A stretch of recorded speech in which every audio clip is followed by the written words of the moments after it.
The new NBA season is here, so I am here to answer your questions. 2 days in, live mailbag time. Michael Bolton. Thanks, Josh. It's Michael Bolton here, and it's time for another episode of the Locked On Fantasy Basketball Podcast. Let's get to it. Let's get to it, indeed. You are Locked On Fantasy Basketball, your daily fantasy basketball podcast, part of the Locked On Podcast Network.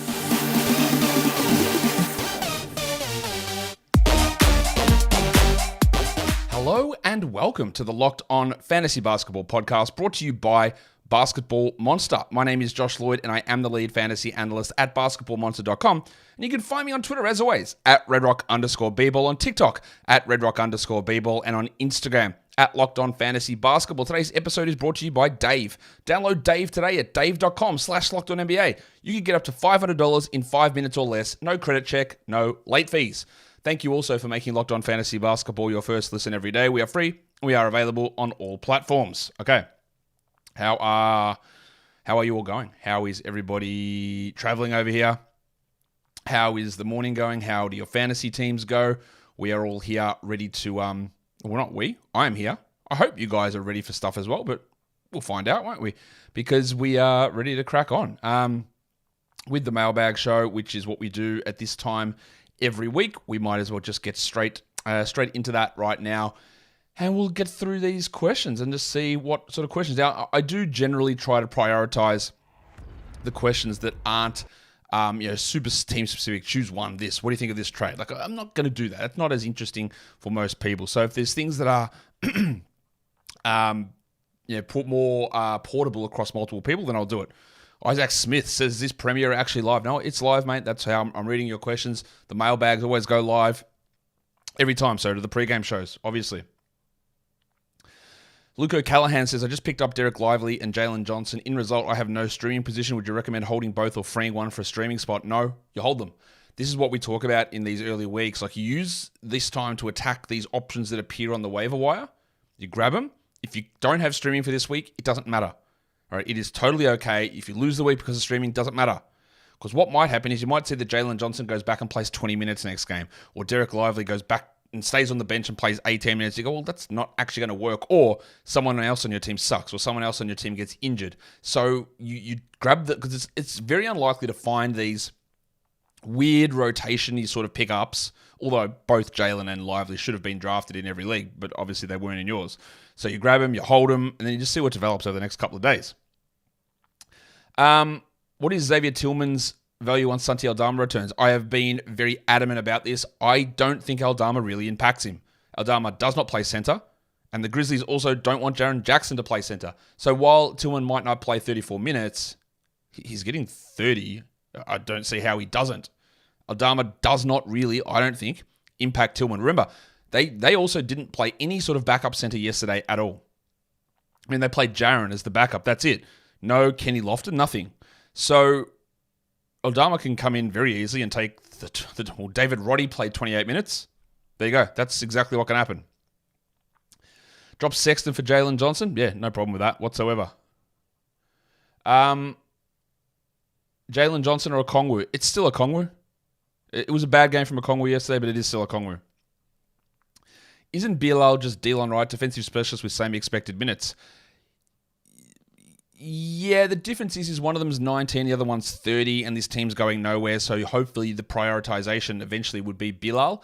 I also don't think that Delon's going to play 25 minutes a night every game. That sort of came out of nowhere. It's also helped by the fact that Johnny Davis wasn't there, and I would guess, even though he's terrible, that they would try and get some minutes into him at some point. So, sure, yes, Bilal is a defensive guy who can get assists, the same as Delon. I just think that his minutes will get higher. Blake says, how droppable is Josh Hart? Well, on a scale of... I was going to think of something funny, but I can't. It's very early. Yeah, he's droppable. Like, the upside's not all that high. Hold Trey Murphy, no open IL slot. That's a tough one, really. We can absorb a couple of losses early on, but that would mean absorbing that for 6 more weeks, probably. So I would say probably not. Cam Johnson to drop? Absolutely not. What are you guys doing? At least Jay Neal, apologies. I don't mean to be just directly aggressive towards you. At least it's not the stupidest question I've got. When someone dropped Drew Holiday yesterday and Chet Holmgren. Like, calm down. Okay. Was Drew Holiday's involvement in the offense concerning? Yes, it was. So was Jaylen Brown's. But we knew that somebody was going to have to miss out. I would say Derek White's was as well. He had 13% usage. Porzingis and Tatum ran everything. And this is part of my reason why I did drop Drew down from being inside the top 50. It's part of the reason why I had Derek White pretty low, is that like there just weren't enough shot attempts. And I did come around in the last 10 days to Porzingis being the number 2 over Jaylen Brown, and that worked out okay, but I don't know that sticks necessarily. Best streams for today, Mo, you're lucky. I did a whole show on that yesterday, but I would bump Jordan Goodwin up to the top of that list. Is Jaylen McDaniels a long-term out? It's a little bit hard to tell, Brandon, because I don't know in what context or what league or who you'd be dropping. Jaylen McDaniels, I don't think he's going to be a big blow-up fantasy guy. It's just very hard. He's not a good rebounder. Great defender without huge defensive stats. Not bad defensive stats, but not huge defensive stats. And not a high-usage player. So he's fine, absolutely, but he's probably not going to be able to push the top 100 or anything like that. How long would you wait for someone like Coulibaly to show value? Do you think he gets a chance to get 28 off the bench? I didn't ever really think he was going to get 28 off the bench. I had him pegged as like a 22, 23-minute-a-night starter. And that's exactly what he got yesterday coming off the bench. But with someone like that, who actually still produced a little bit with those 3 assists and 3 blocks yesterday, I'd be willing to hold for a couple of weeks to see what they do, because it's not like they played Denny Avdia a lot. It was just a weird game. They got their asses kicked. Avdia played 20 minutes. Bilal played 23. Like, what happens if it's a competitive game? Does Denny play 30? Does Bilal play 30? I'd like to see 2 to 3 games at least before we start to get decisions on that. Okay. What do I think about Scoot Henderson? This is basically just rewriting a thoughts question. I think Scoot Henderson was the number 3 overall pick, and he plays for Portland. Simmons played 23 minutes yesterday. Do I think that continues? That's got to be why I drafted him 55 and a creator draft just cuts all the upside out of that pick. Did I take him at 55? I don't think I did I? Maybe I did. The minutes were very weird yesterday. And then Jacques Vaughn saying, I don't think anyone's going to play over 30. Bro, you're lying. Like, that's just not going to happen.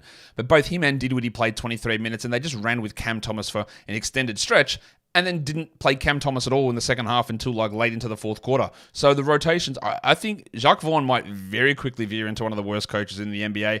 Some of the stuff he does doesn't make sense. So I wouldn't think that 23 minutes is a reasonable expectation. Just to answer that question, Epic Brouhaha, something very similar anyway. Still confused on the Knicks guard rotation. Who will see the most value through the season? Brunson. And then it's probably Quickly. And then it's probably Hart after that, I would guess. What do I think is a rundown of the best point scoring system? Sam, there is no such thing as a best point scoring system. It doesn't exist. There's no best. There's no worst. Right? In the end, whatever the players generate, they generate fantasy points. It's not like, well, I saw someone send me something the other day. Go, like, how do you rate these players in point system? Here's my scoring. It's like 0.64 for an assist, negative 1.1 for turnovers, 0.89 for field goal made. Like, bro, what are you doing? You're not actually creating anything better, or you're just making it worse and more complicated. There's no such thing as a best scoring system that best reflects real life. It doesn't work. We're talking fantasy here. Right? Just make it so that it's relatively balanced, so the points don't outweigh everything. That's why the old ESPN +1, -1 system was ridiculous. And just have fun. And look, if you're playing points, you're doing it because you want to have more fun, or you think it's an easier, simpler system. So don't try to complicate it. There's no best thing.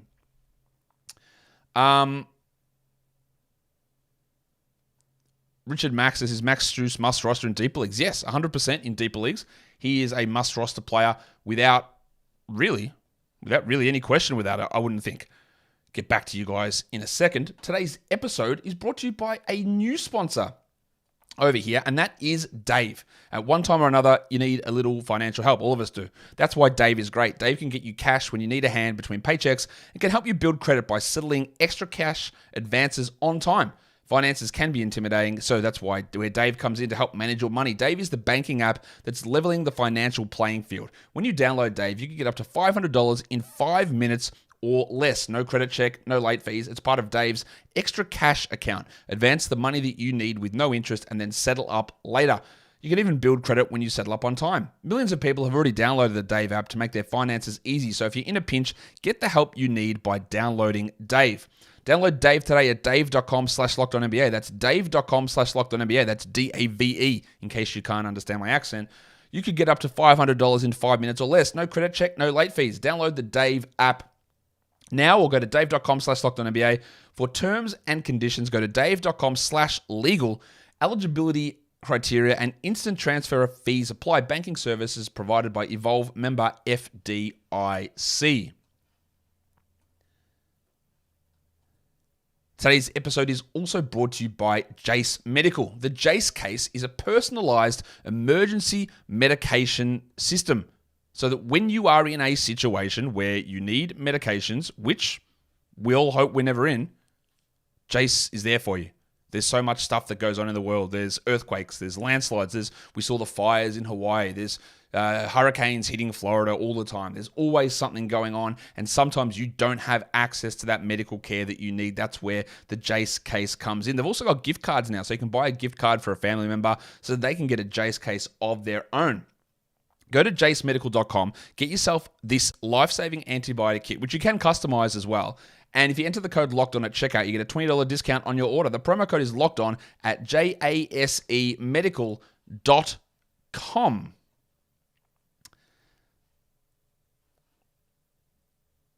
All right, so let's crack in here. Let's get back to your questions. Do I ever dream of being an NBA coach? No, I don't. A, that would mean moving countries. B, that would mean... honestly, I can say things about coaches that I can see what is good and bad or what they do from a game perspective and rotations, but I couldn't sit out here and run drills. It's not what I'm good at or had any experience. I've coached before, but not basketball. Even managing like the egos of a locker room is a tough thing to do. So while I can give ideas on players and rotations, I don't think that I would be a good NBA coach unless I went back in time and like practiced doing it for 20 years. Who ends up with a better ranking, a Men or a Sar? I would just say a Sar because I think he's going to outstrip him in minutes pretty quickly. Ted asks, is Jaylen Ivy a drippity drop? First of all, I like that you called it a drippity drop.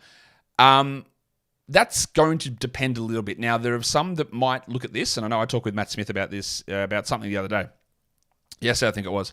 You might say it's a bit hair-triggered to drop Ivy after playing only 17 minutes, but I would say that it is a giant red flag, right?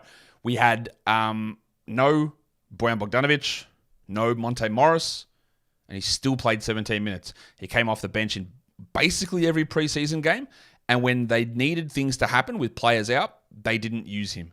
Now, he can get better, but the fit with him and Cade might be a bit iffy. He needs the ball in his hands, and Killian Hayes has been playing well. The Ivy drop, look, I would say that Ivy's upside is not all that high to begin with. So when I'm viewing plays like versus like, say, an Okongwu, who struggled a bit yesterday, or Gafford, who had foul trouble struggles as well, right? Or even someone suggesting to drop DeAndre Ayton, I've seen.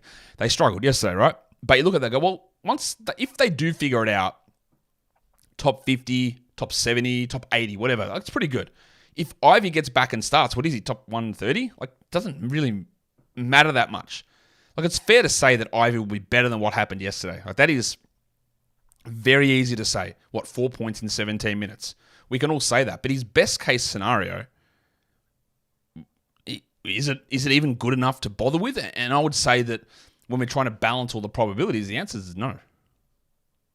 So, yeah, like, is he a drop? Sure. Did I study statistics in university? No. I didn't. Well, that's not true. Studied pharmacy, and we had a statistics portion of what we did, but I didn't study to be a statistician or anything like that, no.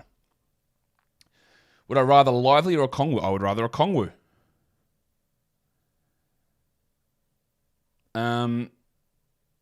Okay. Let's have a look. Do I drop Tobias Harris for... No, you don't drop Tobias Harris. Like, he hasn't even played yet. You must have someone worse. And this is time for me to throw a PSA out there. I know a lot of you can't change this, but if you're playing in a league, and I know some of you go, I only play in an 8-team league, so there's only 7 friends that want to play. I get that, right? I'm not going to here shame you for not having more friends to play fantasy basketball. Even though you can join other leagues where there are more people worldwide, which is a different story. But if you are going to play in a shallow league, 8 teams, 10 teams, for the love of God, make your rosters bigger. Do not go with the bullshit default. The default leagues already are too shallow, and I've talked about this a lot. There's like almost 550 players in the NBA, and we roster 150 of them, and we have 3 bench, and you have to use the entire roster every single day. It's ridiculous. We need larger rosters. We should default to 175 at least, I would say, players, maybe 180 on a roster. If you're an 8-team league and you're going 13 deep, that's 100 players rostered. It's not even, it's 2/3 of every starter. And it just makes the game, I don't think, very fun because there's just good players being dropped. There's a bunch of 70 players who are in similar value, who are just churning through, and it's about guessing when they hit on the right day. Make your rosters deeper. If I looked into collecting watches, no, Julian, I haven't. I know my brother started doing that. I have not. I can't really afford another expensive habit after collecting sneakers. How long will I hold on to Wiggins? Longer than just one game. I know that much. In fact, I'd probably hold on to him for a full 82-game season. Is Sohan worth keeping in a category league? Yes. Why would you consider dropping Sohan? Yes. Nurk or Duran for season long, Javon? The answer is both. Very clearly both. It's Duran over Nurkic, but it is very clearly both. Is Eric Gordon a good stream for tonight? Yes, he is. You're worried about the percentages? Well, he shot 25% last game. That was dreadful. Look at yourself in the mirror. Have a real hard think and look and go, do I think that 25% is realistic for him to shoot every game? And you'll slap yourself and go, no, of course it isn't. Now, is he going to be a 70% shooter? No. But don't be looking at that and go, oh my God, worst shooter ever. It's going to be shit every game. He has got a documented history of being a solid to strong shooter, and his overall usage in minutes should trump that today. And if he has a bad game, oh well, that's just what happens. You've got to use the right process. I can't predict if he's going to be a 10% or a 50% shooter. I can't predict that. It's why head-to-head matchups, we don't focus on variance enough. It happens, man. But this happens so extremely during this portion of the season. There's one game, so we've got one bit of data to look at. We've got Eric Gordon's going to kill my percentages. Yeah, and then he'll have a 10-game run where he shoots 52%, and then he'll have one 25% game in there, and you won't even pay any attention to it. So this is part of what I feel, not my job is, but with doing this show, is it's not to provide individual specific drop and add, and this is look at the whole picture of everything that you're doing, because there are very easy lessons to learn there. Sorry. Didn't mean to go off on you. Is Taylor Horton-Tucker a drop? If I do drop, should I grab Amen Thompson? Well, Horton-Tucker, everyone well knows my stance on Horton-Tucker. I don't think he's a very good player. I think if he was going to start and play starters minutes, you would roster him. But as I said many times, it's not going to take long before he gets benched because I don't think he is good. And then first game he came out and he looked like trash. And that team looked like trash, right? But would Amen Thompson be my prioritization guy? He's probably going to be stuck in a low-minute role for most of the season. So Horton-Tucker can be a drop, sure. But is Amen the guy you add? I don't know about that. Am I still going to jack people off? Yeah, of course I am. I jacked someone off yesterday, and or maybe the day before, and someone in the comments, man, do Australians, I do my American accent, do Australians not know what jacking someone off is? Man, it sounds mad sus. No, we know what it is. We know what it is. Monty's trying to make Jaden Ivy play defense. Here's a cone. He is. And we'll see whether that changes or not. We'll find out, won't we? That will be interesting. Today's episode is brought to you by Prize Picks. What is Prize Picks, you ask? Prize Picks is the largest independently owned daily fantasy sports platform in North America. It's also, coincidentally, the easiest and the most exciting way to play DFS. It's just you against the numbers. Instead of battling other players and their projections and spreadsheets and all the time in the world that they have, it's you versus projected stats, and you just look at them and go, more or less. And you do that for up to 6 players, and you can actually win 25 times your entry fee back. You can turn $10 into $250 with just a few taps, all through football season, all through basketball season, and of course, as we wait for disc golf season to start. Has it started yet? I don't know. But we can go and do that as well. So Prize Picks also offers weekly promotions that can lead to big payouts like Taco Tuesday. I hope they pay out in tacos. Prize Pick discounts select player projections up to 25% to provide even more value.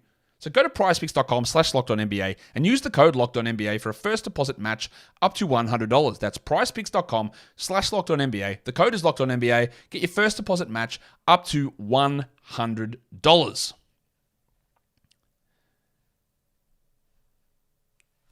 This will bring us in here to get some more questions going. There's a lot of people in the chat. Love it. It's great to have you here. I remember the old days when you used to play sound drops off your phone. Yeah, man, that's a long time ago, isn't it? It's like 4 or 5 years ago at least. Do I think Chris Paul could finish top 60? I do think that is possible, yes. Jeremy Lai says, do I drop Josh Hart or Isaiah? I think both of those guys are droppable. Did I have a prediction yesterday that ended up being really off? Yeah, I'm sure I did, actually. Like, it was Okongwu was probably one of them. Like, obviously, he was way worse than I thought. DeAndre Ayton was way worse than I thought. I'm never going to get everything right. I'm never going to get 80% of things right. I'll get, I think, the vast majority of the overarching themes of things, as a general rule, pretty accurate. But again, game-to-game variance, I'm going to bang this all seasons. If you're sick of me talking about game-to-game variance, you might as well tune out and go somewhere else. Go to a different channel that doesn't appreciate the weekly nature or the daily nature of fantasy sports, because that is so key. It's so important to note that, like, Walker Kessler had 0 blocks yesterday, win you the week in blocks. He had 0 blocks yesterday, right? That doesn't mean that he's going to have them every game. He might have 3 tomorrow or the next game. Like, I don't know. It averages out, and we try and ride through the ups and downs, but we have to really be cautious that you're not going to nail everything every single day. It's not going to happen. I know that much.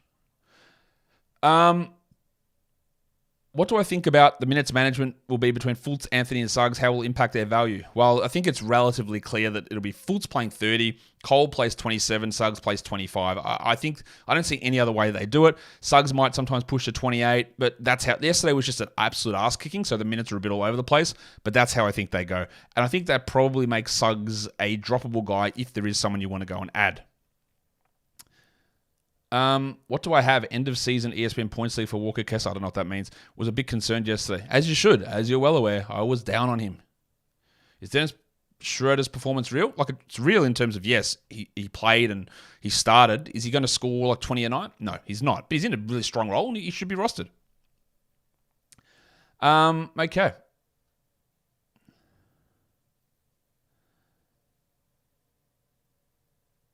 For accurate rankings, why don't you use an algorithm that sims seasons based on projected stats and rank by which players' teams have highest win percentage with large enough N? This is perfect. It is, but that's not the point of what Durant is or what rankings do. Like, that's fine, but what that, you say accurate, what that assumes is that the projections are accurate.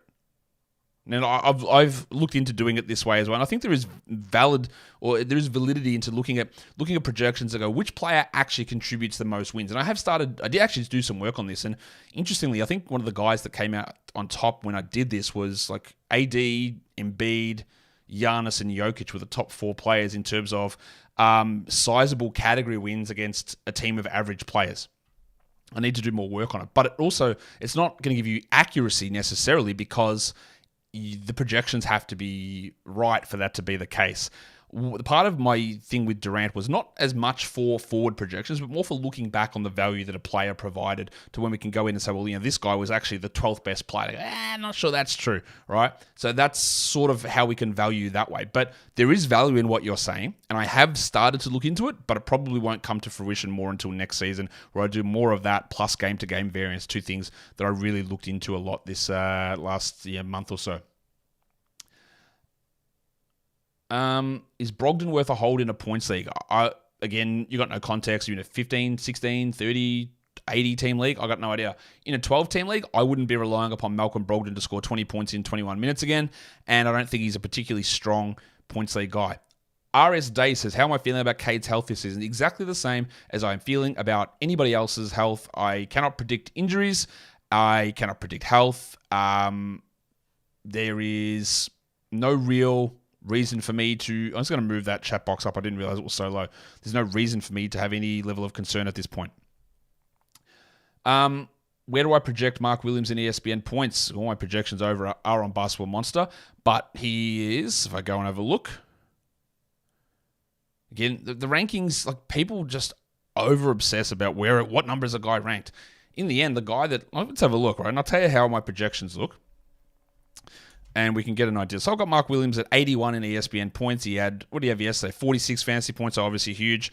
I don't have him averaging that much each day, but I might adjust that. But I've got him at like 81. And the difference between that and the guy at 61 is under 4 fantasy points. And the difference between 81 and the guy at 116 is 4 fantasy points, right? So these things are really squished in now. The 40 that he got was great. I'm not sure he continues that level, but he could. And if he gets 40 a game, then he's like a top 50 player. So that is distinctly possible. Would I rather never shave again or become a Raptors fan? For the joke of it, never shave again. For the reality of it, I don't dislike the Raptors at all. So sometimes I need to shave because it gets unruly and it gets uncomfortable. So I'd be a Raptors fan because I don't dislike them. Although certain of their fans could be a little on the nose. Am I worried about Pirtle? You're always going to have a little bit of worry, but I do believe that he was ill leading up to the game, and his minutes may have been reduced because of that. I surely hope it wasn't because they think Precious Achiuwa is good. Okay. Who surprised me, or who are you keeping an eye on? Well, Max Strus and Cam Thomas surprised me, especially Max Strus. I didn't expect that he would lead the team in rebounds. Thomas having a 45% usage also was a little surprising too. Can I talk about Time long-term? Time Lord long-term, beating domination. Man, that's I don't know why that's so hard to read. I don't think that Williams is going to overtake Ayton. No, I don't think that's going to happen. What does depressed penis mean? It means you've got a sad dick. Bay? Is there such thing as a sell high early in the season? Yeah, there is, because as you know, Jared, people are panicking and overreacting. They are. The prime candidates will always be the guys that you just picked up. Jalen Johnson, Derek Lively. You try it. It depends. If your league is full of people who have a level of self-control and restraint, then it's not going to be possible in like 90% of leagues. But I see dumb shit everywhere. There's so much silly stuff happening with wild reactions or even people contemplating some of these moves, meaning that sometimes it will get pulled off. Giggity.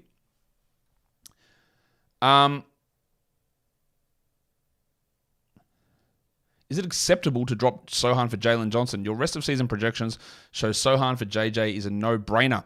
First of all, yes, Lord, I would highly suggest make sure you turn off turnovers for absolute God's sake. Unless you believe Delon Wright was a 60-spot better fantasy player than Giannis Antetokounmpo last season, I will not hear your arguments for having turnovers involved in rankings. I just won't. So, if you want to believe that, then go for it. Now, in saying that, Sohan versus Jalen Johnson in projections, let's have a look where I've got them. Yeah, look, the difference between them is like 6 or 10 spots, I think, in my rankings.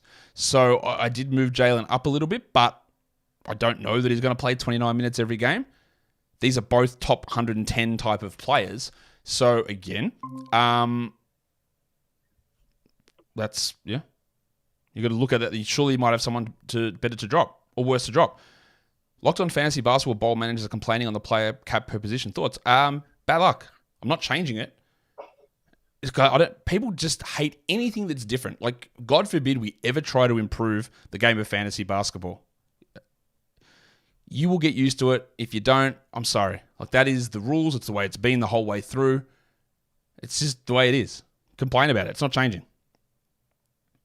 Where can I find some rankings? Have a draft in 3 hours. You're a couple of days late, but it's on basketballmonster.com. Do I think Christian Wood is a drop? Welcome to the show for the first time. Yes. Yes, he is. All right, we're going to do... It's almost time to finish here. We're going to do one more question. Rat Smacker says, how do I feel about the new lock-in on Sleeper? A, not new. B, terrible. It's bad, right? Like, it's just not a good system. The Sleeper system, it looks pretty. It's all good. Their fantasy basketball offering shithouse. No category option. You can only use their system of lock-in or game pick. They're bad systems. Don't use them. Asteroid, am I saying to turn off turnovers in points? No, I'm saying in category leagues. In points, it doesn't matter what your category is. It's how many fantasy points do you score. It's very simple. JD asks an age-old question for the last question. Settle a debate between me and my wife. Is it chicken parma or chicken palmy? It's a big question. It is one that people are going to be looking to me for the answer for. And the answer to that question is, it is a chicken palm. So I hope you got it right. And that will bring us to the end of today's live mailbag. There will be a daily look-ahead show for Friday and a pregame show going at 7 p.m. Eastern today, so get back and tune in there. Hit a thumbs up on the way out, and guys, follow this podcast on Apple Podcasts, Google Podcasts, Spotify, and on the Odyssey app. And if you are here on YouTube, thumb it up and leave your comments down below. Guys, we are done here. Thank you so much for listening, everyone. See ya.